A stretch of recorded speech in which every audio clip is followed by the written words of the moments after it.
She texted, "I sold your investment stocks to pay off my credit card debt. You'll make it back anyway." Those were the stocks I'd been building for 10 years, my future house fund. I replied, "Good to know." Then I contacted my broker, froze every account in her name, and reported the transfer as fraud. When the investigators called her office the next morning, "My name is Marcus. I'm 29, work in IT project management, and until 3 days ago, I thought I had my life figured out. I'd been with my girlfriend Vanessa for 4 years. We moved in together 2 years ago into a decent 2-bedroom apartment in downtown Portland. Split rent, split bills, split groceries, the whole modern relationship thing. She worked in marketing for a tech startup, made around $65,000 a year, and we talked constantly about buying a house together someday. That someday felt close because I'd been building an investment portfolio since I was 19 years old. I started with $200 a month during college when most of my friends were blowing their part-time job money on weekends and concerts. I read books on investing, watched YouTube tutorials, learned about index funds and dividend reinvestment. As my salary grew from $45,000 fresh out of college to $98,000 now, I increased my monthly contributions. By last Tuesday morning, that account had roughly $127,000 in it. It wasn't Wall Street money, but it was mine. Every single contribution documented in spreadsheets I kept meticulously. Every dividend reinvested automatically. 10 years of discipline and sacrifice while my friends bought new cars and took expensive vacations. Vanessa knew about the account. I'd shown her the statements about a year and a half ago when we started talking seriously about our future. We were lying in bed on a Sunday morning drinking coffee, and she asked me how much I thought we'd need for a down payment. I pulled up my Vanguard app and showed her. Her eyes went wide. She kissed me and said it made her feel secure knowing I was financially responsible and thinking about our future. I never added her name to the account because it predated our relationship by 6 years, but she had access to my laptop, knew my passwords because I'd logged in while she was next to me dozens of times, and knew where I kept all my financial documents in our shared home office. We trusted each other. Or at least, I trusted her. Last Tuesday started normally. I woke up at 6:30 a.m., made breakfast, kissed Vanessa goodbye as she left for her 8 a.m. meeting. I got to my office by 8:45 a.m. and dove into back-to-back project reviews. Sprint planning, budget allocations, stakeholder updates. My phone was on silent in my drawer. I finally checked it around 4:30 p.m. during a bathroom break and saw a text from Vanessa sent at 2:17 p.m. The message was casual, almost breezy in its tone.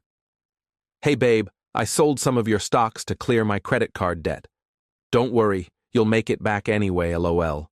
Love you." I read it once, then again, then a third time. My heart started pounding in my ears. My hands went cold despite the warm office air. I walked back to my desk, grabbed my jacket, told my manager I had a family emergency, and practically ran to the parking garage. In my car, hands shaking, I called my Vanguard broker's customer service line. The representative, a woman named Jennifer, pulled up my account.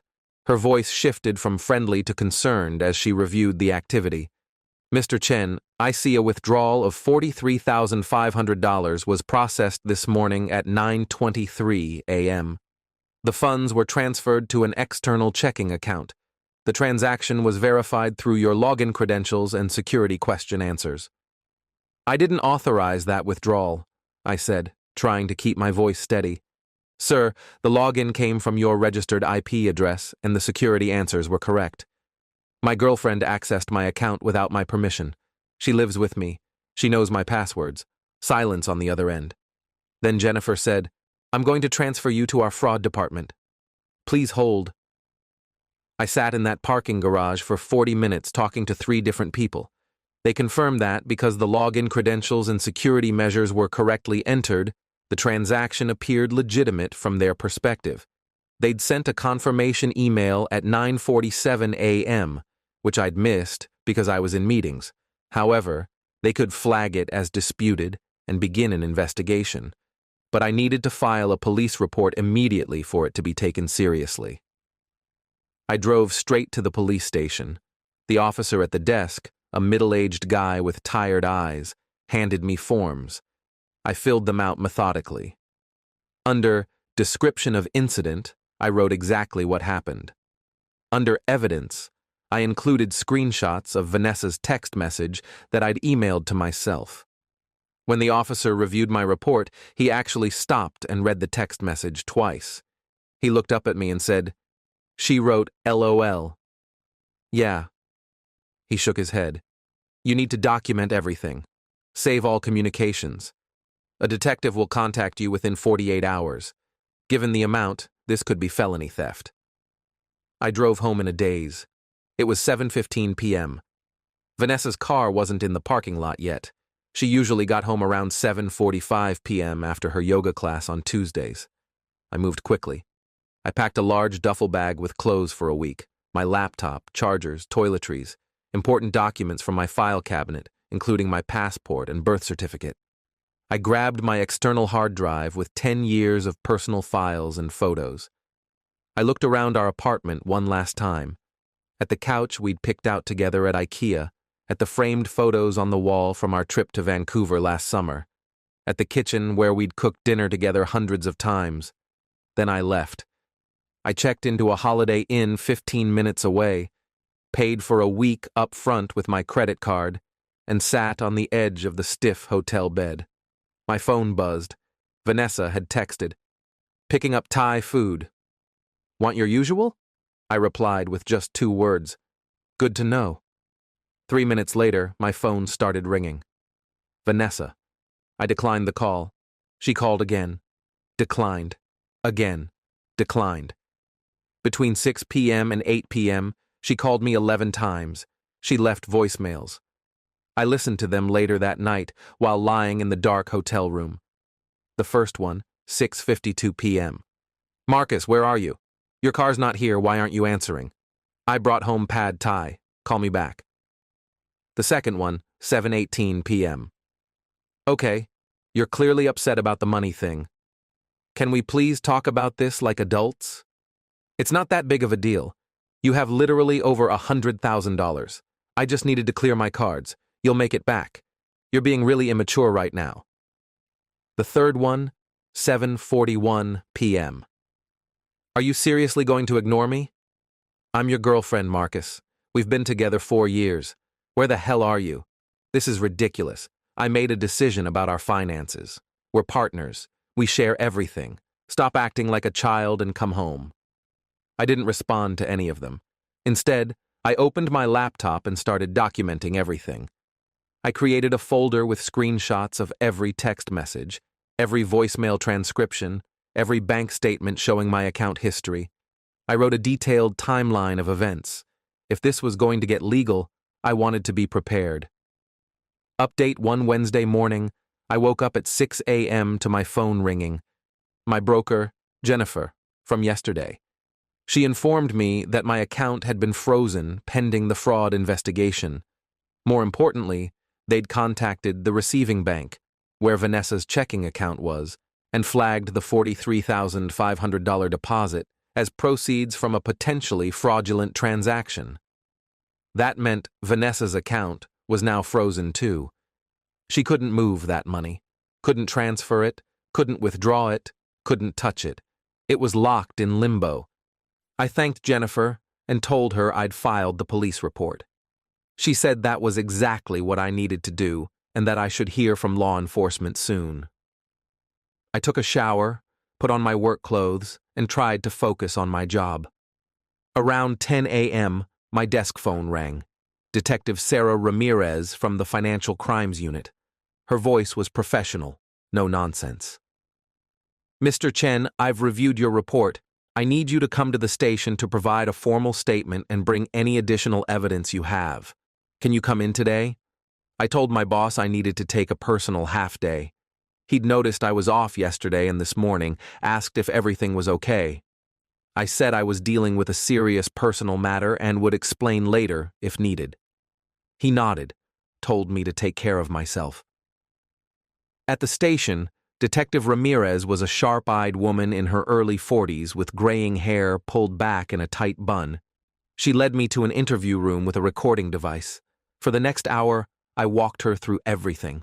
The timeline of my relationship with Vanessa, when I'd started the investment account, when I'd shown it to her, the text message, the unauthorized withdrawal, my conversation with the broker. Ramirez took notes, asked clarifying questions. Did you ever give Ms. Thompson verbal or written permission to access these funds? Never. Not once. Did she have any legal claim to this account? Joint ownership, power of attorney, anything? No, it's solely in my name. Always has been. And this text message, she sent it after the transaction was already complete? Yes. 2 hours after the withdrawal went through. That's not asking permission. That's informing me after the fact. Ramirez nodded. Mr. Chen, given the amount involved, over $40,000, this could be charged as felony theft if we determine it meets the criteria. I'll be contacting Ms. Thompson within the next 24 hours for her statement. I need to advise you that this could result in criminal charges. Are you prepared for that possibility? I took a breath. Yes. Do you live together? We did. I moved out last night. Good. That makes this cleaner. I'll be in touch. I left the station and checked my phone in the parking lot. 23 missed calls from Vanessa since last night. 37 text messages. The tone had shifted from confused to angry to panicked. I scrolled through them. Marcus, where are you? This isn't funny anymore. Why is my bank account frozen? What did you do? Marcus, call me now. I can't access my money. The bank says there's a fraud hold. Did you do this? How could you do this to me? I'm your girlfriend. I typed out one reply. I reported the unauthorized withdrawal to the police and my broker. You took $43,500 from my account without permission. That's theft. She called within seconds. I answered this time, put the phone on speaker, and hit record on my voice memo app. Theft? Theft? Marcus, what the actual fuck? You took money that wasn't yours without asking. I texted you after you'd already done it. That's not permission, Vanessa. That's notification. Her voice cracked. I didn't think you'd care this much. You have so much money in there. I've been drowning in credit card debt for months. I couldn't breathe. I needed help. Why didn't you tell me? Why didn't you ask? Because I didn't want you to see me as irresponsible. I didn't want you to think I was bad with money. So instead, you decided to steal from me? How is that better? I wasn't stealing. I was borrowing. I was going to pay you back. When? How? You never asked. You never discussed it. You just took it. Silence. Then quieter. I thought we were partners. Partners communicate. Partners ask. They don't just help themselves to each other's life savings. The police are really involved? Yes. A detective is going to contact you. Probably today or tomorrow. Marcus, please. Please don't do this. I made a mistake. I'll pay you back. I'll do whatever you want. Just drop this. Vanessa, I can't trust you anymore. You went behind my back and took enough money to buy a car. Do you understand how insane that is? She started crying. Full sobs. I thought you loved me. I did. But you stole from me. I hung up. Update 2: Detective Ramirez called Vanessa Wednesday afternoon around 3 p.m. I know the exact time because Vanessa called me at 3:47 p.m., completely hysterical. She was at her office when the detective phoned. Apparently, she was in an open-plan workspace, and several of her co-workers heard her side of the conversation. Heard her saying things like, I didn't steal anything, and he's my boyfriend, and I was going to pay him back. Now people at her marketing firm knew she was under investigation for theft. They called me at work, Marcus. Everyone heard. Do you know what this does to my reputation? My career? Do you know what you did to me? I made a mistake. No, you made a choice. A series of choices. You logged into my account. You navigated to the transfer page. You entered the amount. You confirmed the transaction. Those aren't mistakes. Those are decisions. You're destroying my life over money. You destroyed my trust over money. You chose money over honesty. I hate you. I'm sorry you feel that way." She hung up on me. That evening, I started receiving messages from mutual friends. Some were sympathetic to Vanessa. Emily, her college roommate, texted me, "I can't believe you called the cops on your girlfriend. She made a mistake, but you're ruining her life. This is cruel." Another friend, Josh, sent, "Dude, that's cold. She's struggling and you're pressing charges?" But others saw it differently. Rachel, one of Vanessa's best friends from her yoga class, sent me a private message that surprised me. "Marcus, I need to tell you something. Vanessa told me 3 months ago she was drowning in debt. I asked her if she'd talk to you about it.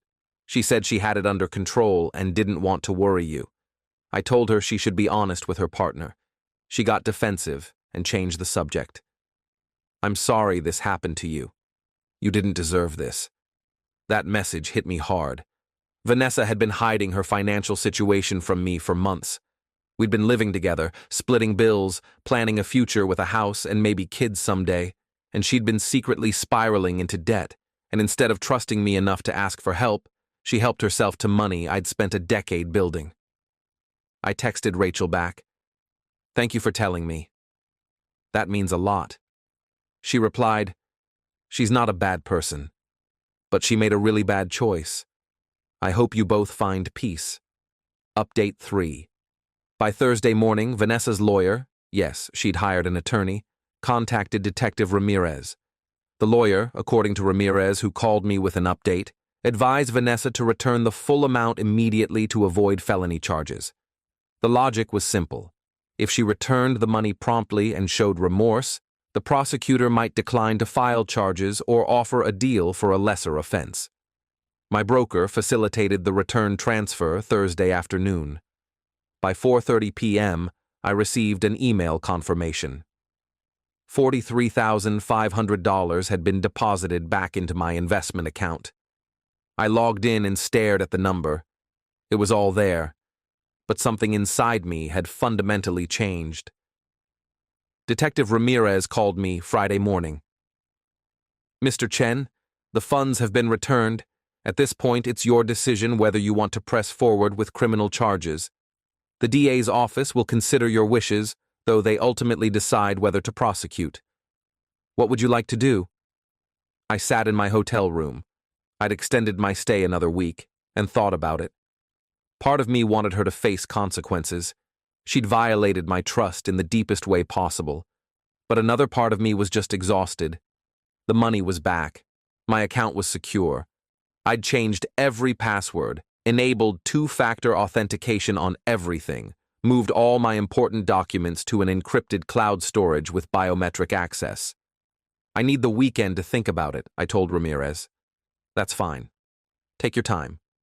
Call me Monday with your decision." Vanessa texted me Friday night. Just one message. "The money's back. Can we please talk? Please?" I didn't respond. Saturday morning, I coordinated with Vanessa via text to make sure she'd be out of the apartment. She was going to her parents' house in Salem for the day. I drove to our apartment, former apartment, and packed everything that was mine. My clothes, books, my PlayStation and gaming setup, kitchen appliances I'd bought, furniture from before we moved in together. I hired 2 guys off TaskRabbit to help me load everything into a U-Haul. It took 4 hours. I left her stuff completely untouched. Left my key on the kitchen counter next to a note. "I've talked to the landlord. I'm signing off the lease. You can take over full rent or find someone else. Your choice." As I was loading the last box, my record collection, into the U-Haul, Vanessa's car pulled into the parking lot. She wasn't supposed to be back until evening. We froze, standing about 15 feet apart in the parking lot. She looked terrible. Hair pulled back in a messy bun, no makeup, wearing old sweatpants and a wrinkled t-shirt. Dark circles under her eyes. "So that's it?" she said. Her voice was flat, exhausted, Yeah. 4 years, Marcus. 4 years together. I know. You're really going to throw away everything we built because I made one mistake? Vanessa, stop calling it one mistake. You didn't accidentally trip and fall into my brokerage account. You made multiple deliberate choices over several hours.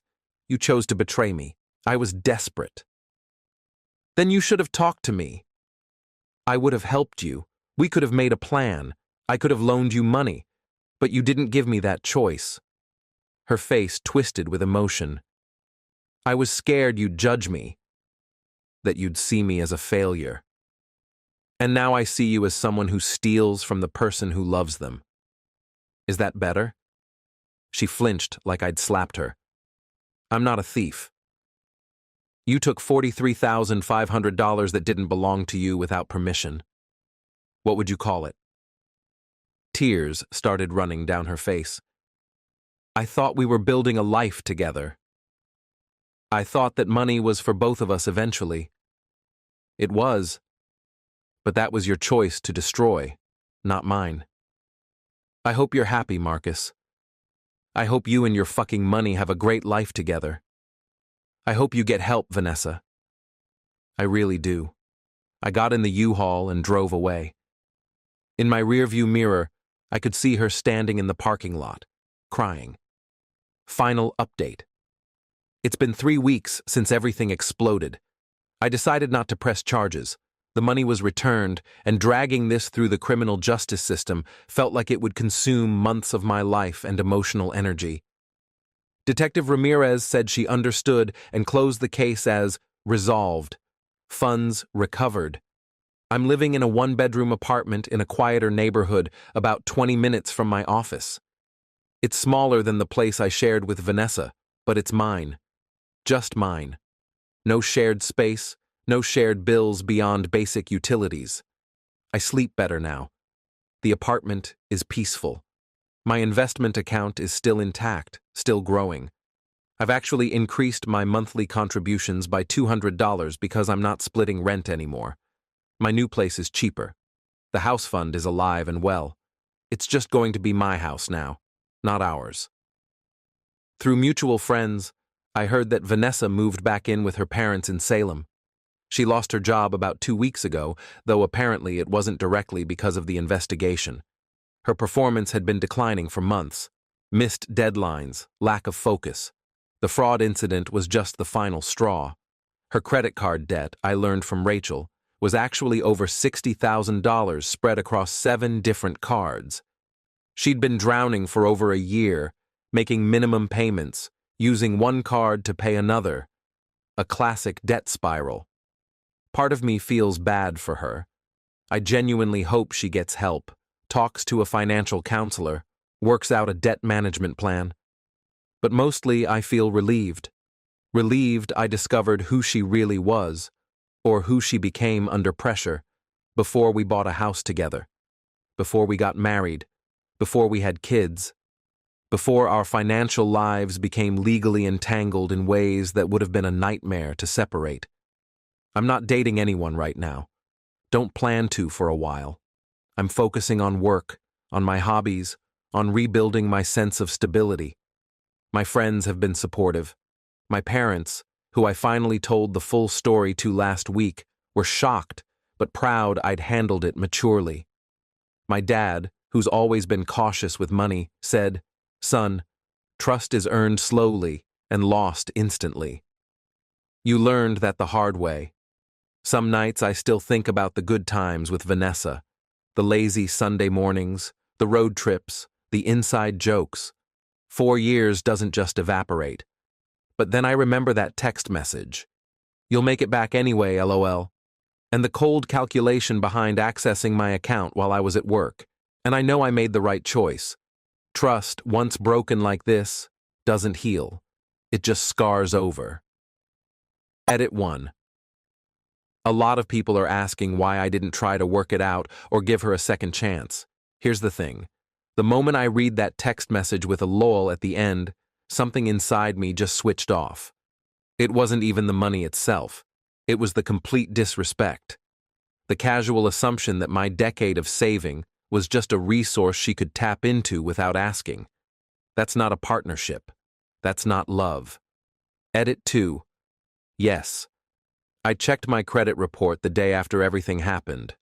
Pulled reports from all 3 bureaus. Nothing suspicious. She didn't open any credit cards or loans in my name, thank God. I've frozen my credit now just as a precaution. Edit 3. For everyone asking what I'm investing in, mostly low-cost index funds. 70% total stock market index, 20% international index, 10% bonds. Boring, steady, consistent. That's how you build wealth over time. Not by making flashy trades or gambling on crypto. Just patience and discipline. Edit 4. Someone asked if I'd ever consider talking to Vanessa again. Honestly, I don't know. Maybe years from now, if we ran into each other and she genuinely turned her life around, we could have a civil conversation. But a relationship, friendship, number. Some bridges once burned can't be rebuilt. This is one of them.